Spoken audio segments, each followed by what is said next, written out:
Peace, family.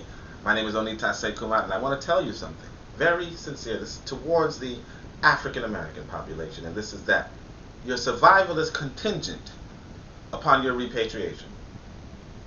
It is not just Pan-Africanism or perish, because that's the situation in Africa, or Pan-African federalism or perish, but for the African American, it will be repatriation or perish.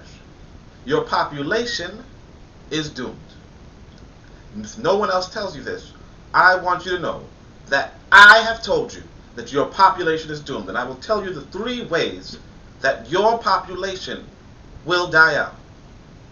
You want to understand, fundamentally, you want to understand that any minority population in a minority state, in a majority state actually, where the genetics of the majority can in fact destroy those of the minority, that minority population will be destroyed.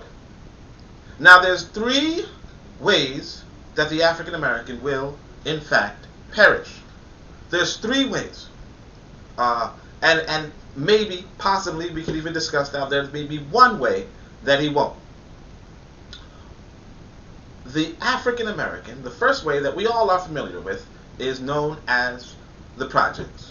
The projects, another word for the projects is the experiments. The experiments, you go back to John C. Calhoun. I want you to know about this John C. Calhoun. I print about him, but in John C. Calhoun, what we see is he experiments on mice. He tells the mice, or he sets up a situation for the mice, all right? And he has them live in high-rise buildings with unlimited food and good buildings, and the only thing that he does is he gives them too many mice. Social density. That's the whole experiment. What does density, social density, do to a population? And what you see with these mice is they develop hyper-aggression. You see with these mice they develop dysexuality. You see with these mice they develop infertility. You see with these mice they develop gangs. You see with these mice that they die out, have social and psychological withdrawal. The end result of this experiment is this proportionality between social density and pathology. And the reason why social density leads to pathology is because the occupation of these mice, the roles of these mice, the social habitat of these mice are so disrupted by this social density that the mice have a social collapse. This is what you see in the projects. This is what you see in the hood. This is a slow genocide. All right? Now the other example will be, well, what if you escape the hood, but you remain in America? If you escape the hood and remain in America, you go into a world where you are outnumbered, not 8-1, which would be the normal outnumbering, because there's 40 million African Americans and 300 million European Americans, or thereabouts. All right. The long story short is that if you have 300 million to 40 million, right, the genetics of the 40 million cannot compare to the 300 million. Because eventually you cannot continue to have relationships within yourself, so you'll have to breed with the outside group. And eventually, as you keep breeding with the outside group, your genetics disappears. And this is an 8-1 ratio. This is an 8-1 ratio, but that's assuming that everybody in America leaves the hood. But we don't. We don't. And because we don't, what you will have is you might have half of them leave the hood.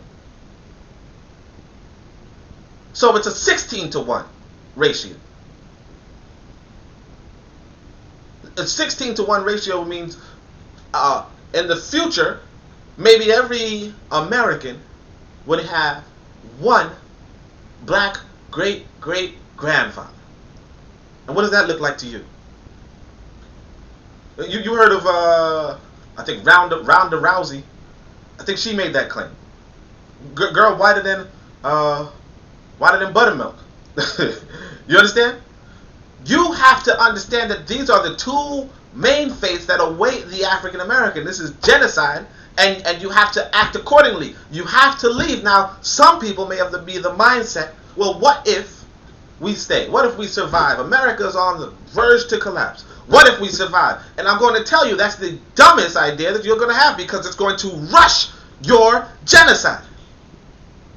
If you are outnumbered 8-1, if you are not organized as a people, if you do not really develop any of your own technology, you do not feed yourself, you do not clothe yourself, you do not turn on the power, you do not filter the water, you do not have any political organization, you do not have your own leadership, you do not even live among yourselves, right?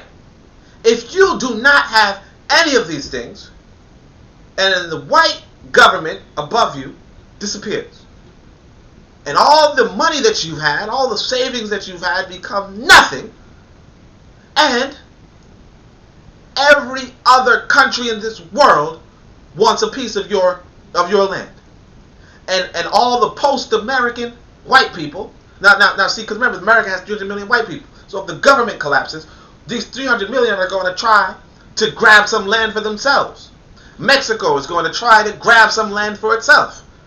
The land that is technically their indigenous land, right? Canada is going to try to grab some land for itself. China is going to try to grab some land and technology for itself. Russia is going to try to grab some land and technology for itself. India is going to try to grab some land for itself. The only thing that's going to stop them, or that would have stopped them, would have been the American government. Now, if the American government is gone, then everyone's going to try to grab some land, and they're not going to try to grab you. And if they do try to grab you, you're going to be back in the same situation that you've been in for the last 400 years, which is a slow, meticulous death, a slow absorption by a foreign population, and you will die. You're going to die. So, my message to you is that unless you want to perish, either genetically or physically, because again, they're going to kill you in the hood, they're going to kill you because of the social pathology that is enforced and inspired by the social policies that you cannot solve. You cannot solve the problem in the hood. You can't. The only thing you could do is possibly give them jobs, give them social responsibility, but you don't have enough jobs because of the low skills.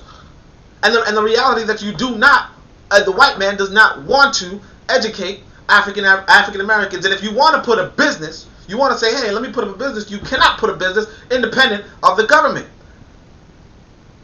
So if the government is not on your side, you will die. And when the government is gone, then the other governments of this world will come in and invade and destroy everything you have, because nothing that you have right now will be protected by anything, because you will not have a government. So it is, of course, repatriation or perish. That's the message. And if you don't believe this, then you could just wait. But assure yourself, when you look at your own complexion as it gets lighter and lighter every generation, right? That's your slow genocide. And as you look at your brothers and sisters incarcerated or dead on the streets, getting choked out, getting stomped, getting shot by their own people sometimes, that's your slow genocide. And I tell you, if this government does decide to overturn itself, then these white Americans that are next to you will look at your land and say you don't deserve it. And how would you say you deserve it when, again, you do not filter your water? You do not